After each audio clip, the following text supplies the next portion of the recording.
Good morning. I've been meaning to tell you guys, I think you guys are the best looking YouTube people around, just so you know. Good morning, we're in the dump truck this morning. This is a Kenworth T880. I'll do a walk around later, pop the hood for you, show you guys the ins and outs of this truck. This is the second time I'm filming. I filmed last week, but the problem was, pollen's got me. It's my annual, I'm losing my voice. I'm good though, no fever, no excessive coughing, although I am coughing a little bit. It's the pollen related crap. The sun's gonna get kind of bright in your eyes. I do apologize about that. Kind of sucks.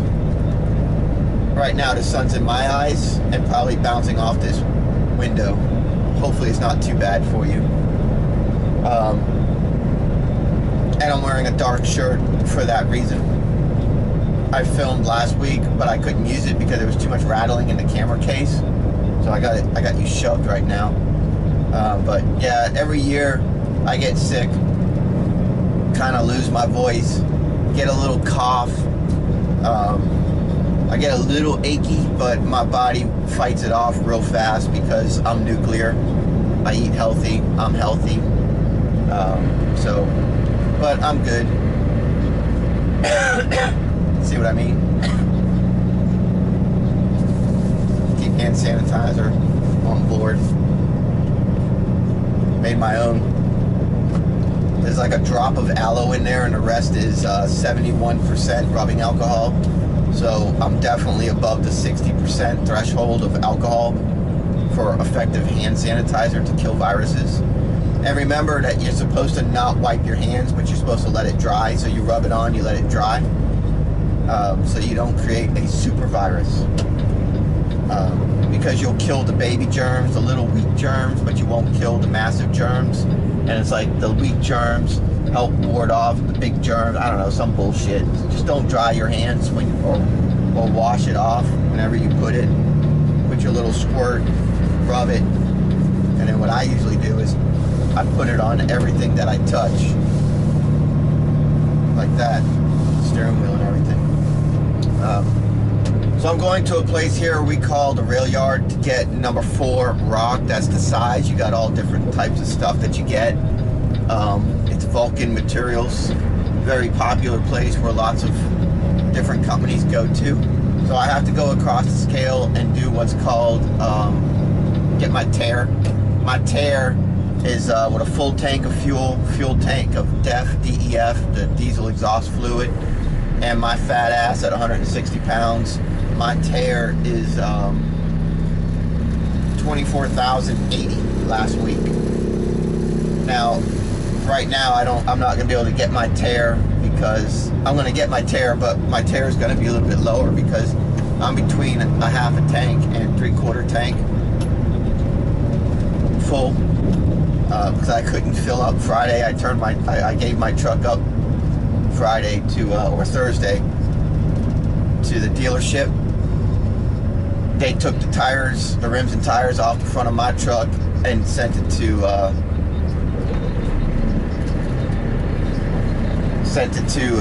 deal, put them on another truck that has a bad vibration. It didn't fix that truck's problem, so they're trying to figure out what's wrong with that other truck we have. It's got a really bad vibration.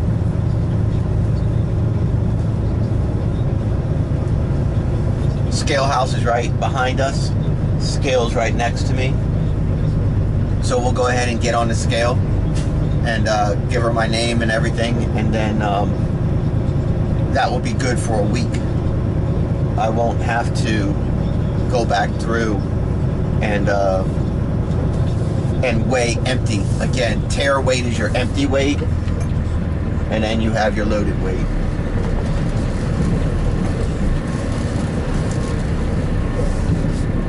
This is my little trash bag for my water bottles. And let me turn you around and show you what we got. Right in front is the scale. And you got that box just to the driver's door. That box right there is where the ticket prints and the speaker, where we talk. And it'll show our tare weight on the actual scale, so you guys will get to be able to see that.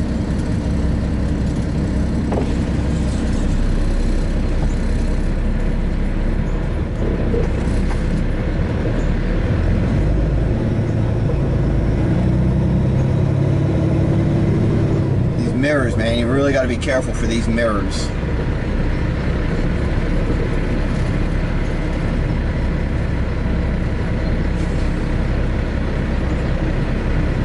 So there's my tear.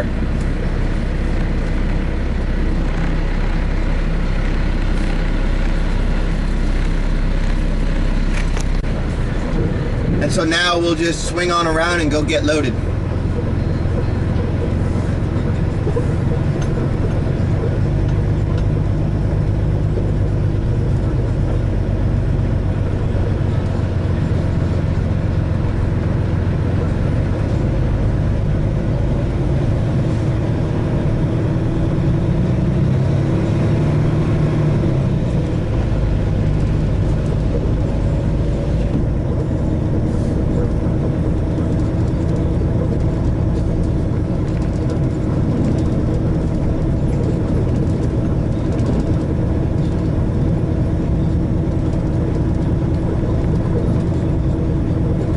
That 18-wheeler you see in front of us getting loaded by the excavator, that's called a side dump.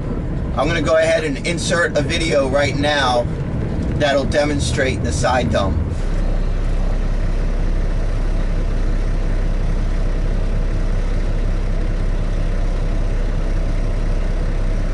It's the craziest thing, man.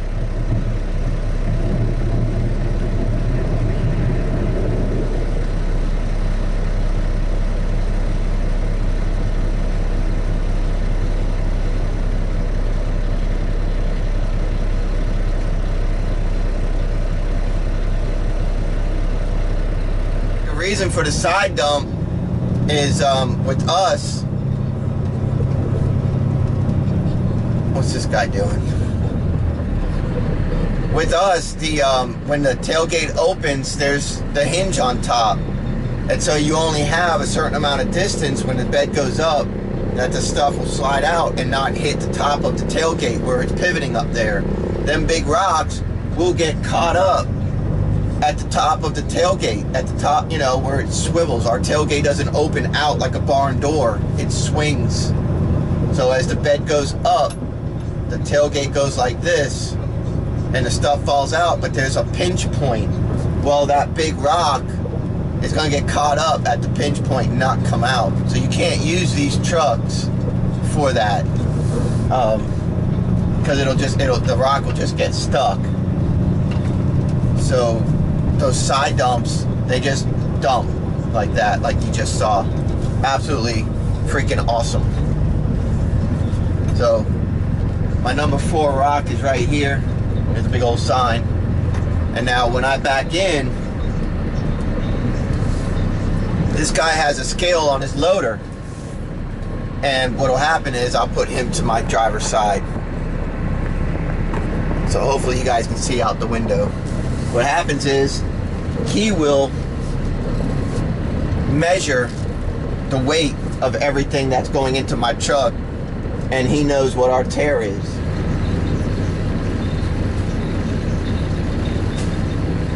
So he'll just go ahead and load me up real quick. Hopefully you guys can see that.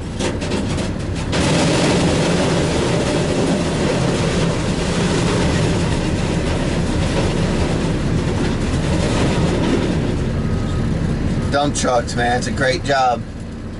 They do all the work for you. Now, if I had a CB, I can talk to him on channel 8. I can talk to his scale house on channel 4. I'm not going to get a CB until I make a few paychecks with the company, and then I'll use some of that money to buy the CB. See, he's got too much in there. He's taking it out. And now when he puts that in, I'm going to go across the scale at around 63,600. 63,800. In Georgia, the max weight you can have with a tandem axle dump truck is 64,000. Thanks, buddy. And he gives me my little horn, and we off. So we'll see how close I am to the scale, to the 64,000.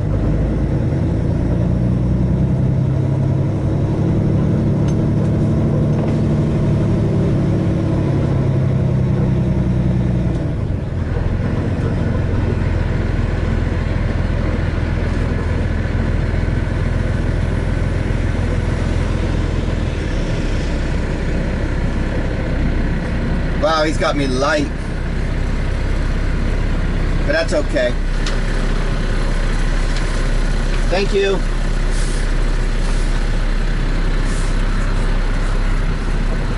So yeah, he's got me a little bit light, but that's all right. I'll take it. Better to be a little light than a little heavy, but you really want to be as close to possible to your gross weight. Your maximum weight for the client. They're paying by the load. You know, they might be paying by the ton. They might be paying by the trip. They might be paying by the hour. You know what I mean? You know what I mean, Jelly Bean? I don't know what the deal is with these people, how they're paying this contract. But we're good. At least we're not over. 2 copies go to the client, 1 copy goes to the office. And so we out of here. We're gonna go deliver it in a little bit. When the sun's higher up in the sky, we'll go ahead and film a trip on out there. We'll do a road trip out to where we're dumping, and then we'll do I'll show you guys the truck and stuff on my lunch break. All right, so we're approaching the piles over here to the right, as you see on the right side of your screen. We got some big old rock piles there, all different sizes. And so we're stockpiling up for this contract. This is eventually where we're riding right now is going to be like the other side of the river where you see these ships on the left side of your screen with the giant cranes that are lifting the containers out of these ships. We are either the second or the third busiest port for containers coming out of China and Europe and all that. And so we're expanding. This is the Savannah River. So they're expanding that, and over the course of the next like 10 or 15 years, where we're riding right now is going to look like the left side of your screen with the ships and everything. So right here is our pile to the right. And let me go ahead and set the camera up. So I'll give you guys a better view out this back window once the bed goes up. A little bit you'll be able to see, and eventually we'll start adding some more angles and views and stuff. But I already got the tarp pulled back, you know, open. As soon as I get on the dirt, I pull that back. Because I don't want the arms bouncing around and stuff and banging the bed. I just don't think that can be too healthy. We're just going back on up here. If we can.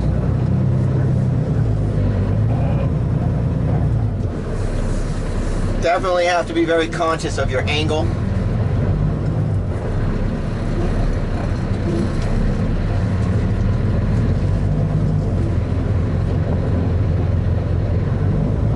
There we go.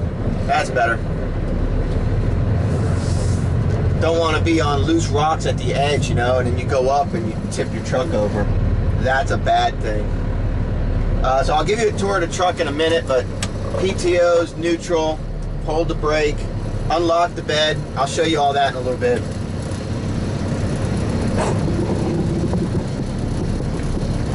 So I just unlocked the tailgate, and PTOs are on, so we just lift it up.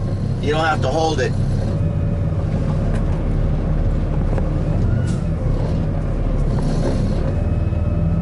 So the bed's going up.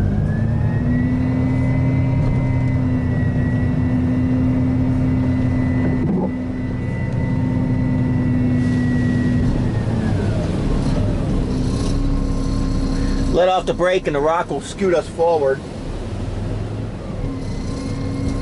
Put it in gear, come on out of it a little bit. Bed's all the way up.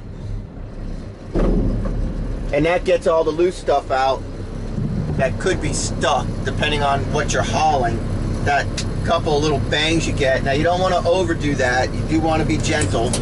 And there's a certain amount of pride that some truck drivers go with by not really having that bang at all. They'll get it to swing and stop just before it bangs hard. I say give it a good pop. Get everything out, get everything that could be on the end of your bed, get all that out. So you bring it down, You hit the lock button, that locks the tailgate again, so you're ready for the next ride. PTO's off, and we're out. That's all that's to it for being a dump truck driver, for the most part. Just hauling gravel or something like that. Now, when you're dealing with asphalt, that's a totally different animal. If you're bringing asphalt to a spreader, then you know there's a talent for that. And whenever I have an asphalt job, I will show you that. But that's a totally different animal. This is just drop and go, and that's all that I've been doing. That's been the majority of the work since I've been with the company. I'll go ahead and take you guys for a ride from the pit here, where we get loaded up. We call this the rail yard, to where we dump.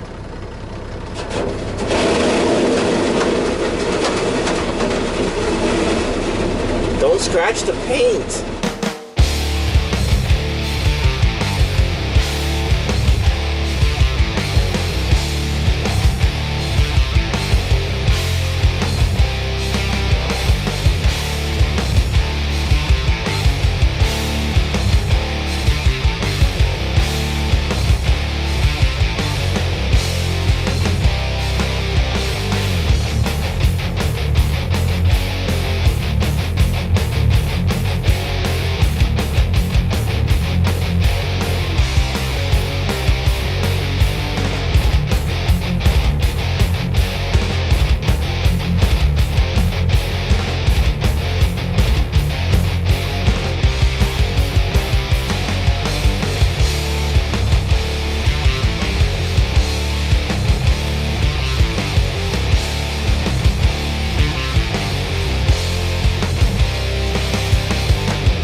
So that's our trip from the rail yard to the job site here.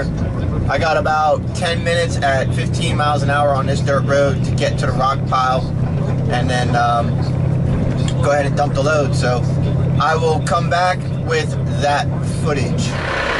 It's a little loud with the engine running. Let me come back here and show you the locks on the tailgate. So right here, I'm going to show you a button inside that'll unlock your tailgate. This lock is air driven, and it holds your pins right here to keep your tailgate from opening. There's also manual locks that you could put up here, but it's not required. We take them off. These chains, this chain would come to this side and hook here, and this chain would hook on that side there. And the purpose of that is, depending on where you're going, they might ask you to drop your load in a certain spot, like right here, and then drag it out, spread it out, and then they're gonna come and level it out some more. They don't want a pile in one spot. They want you to drag it out. So what you do is you hook these chains up that'll keep the door from here to here. You know, if you put that chain right here, then this door will only open to about right here. And that's not going to allow all the dirt to come out at once. So as the dirt starts to come out, you can meter the amount of dirt or rock or whatever that comes out. You can drive forward. Again, that's a talent that you got to get good at.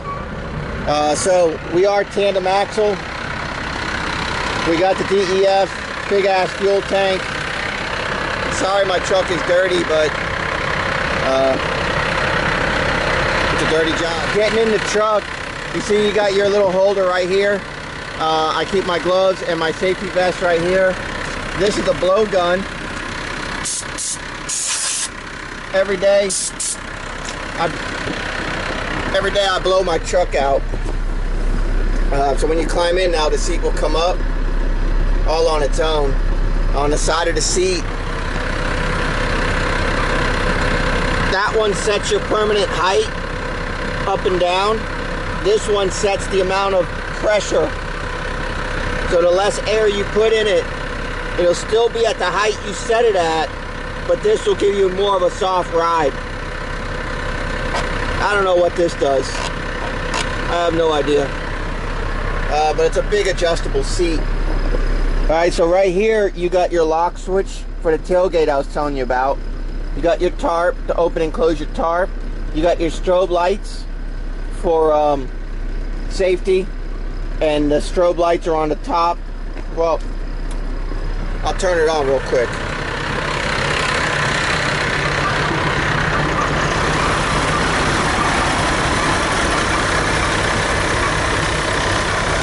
On the top of the box up there,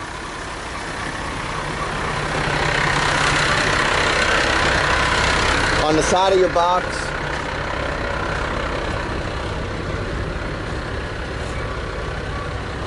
and on the back of the box.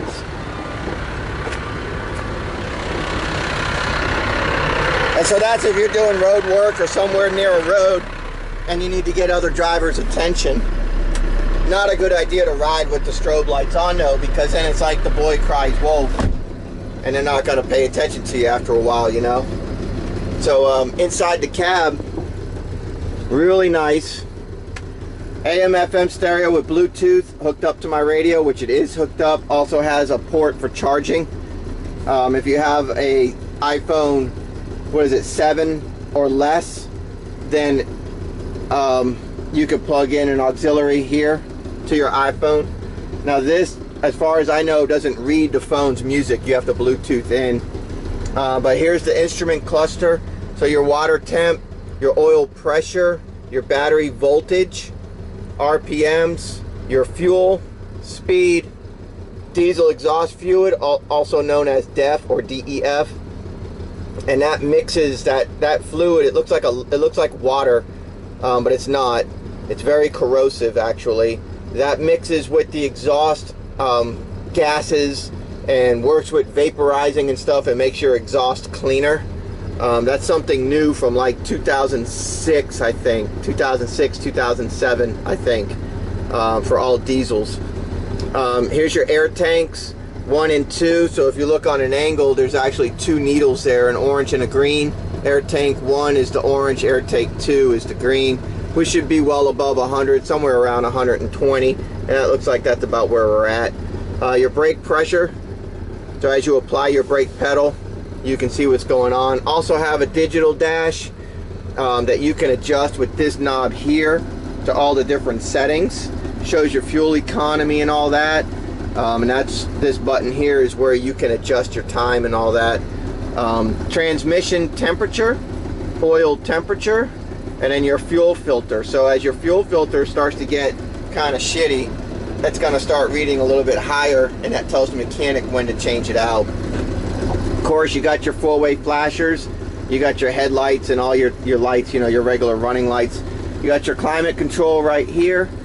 You got your PTO switch for raising and lowering the bed. You got your axle lock to lock the back axles. This is a spare. This is your, you know, God, I can't remember what it's called, D-rate. So you can clean out your exhaust system, and the computer will tell you when you might need to do it manual, but it usually is going to do it on its own. There's a spare. That's traction control to help you get out of dirt. Cruise control on and off, and this is your set and resume. And this is a switch for your cooling fan. I can turn on my cooling fan right now, and it's going to start, it's going to engage the clutch, and it's not necessary, it's going to cool your engine down manually rather than waiting for the electric to turn on. Fuel card for fuel. Right here you got your Jake brake. You got 1, 2, and 3. So if you look right here, it's on 3, and then it goes to 2, 1, and off. And what that does is as you let off your fuel pedal and you start approaching traffic or whatever, you need to stop, that back pressures the engine to slow down, to take pressure off of your brake. So it's not legal in the city to use because of the noise, but these trucks are quiet, so we'll use them on 1 or 2, and it saves the company on brakes. Over here is your wipers and your little thank you. If you pass somebody, you hit this. If they flash you over to let you know that you're clear, you hit this and it turns your tail lights on and off real quick. Window controls, mirror controls, all electric. So up here is the air horn. Spot for the CB, like I said, I'll be getting in a little while. Super comfortable seats with the armrests. My seat has one on each side, right here and right here. Right seat belts, so DOT sees that we have our seat belts on. Company camera on us to make sure we're not doing anything stupid when we're driving, so I would never do this while we're rolling because they can see that. Glove box. What else? We got the mirror right there so you can look down. Battery died on my camera. Not sure where it died off, but I appreciate you guys hanging out with me. Be safe, and I'll see you guys on the next one.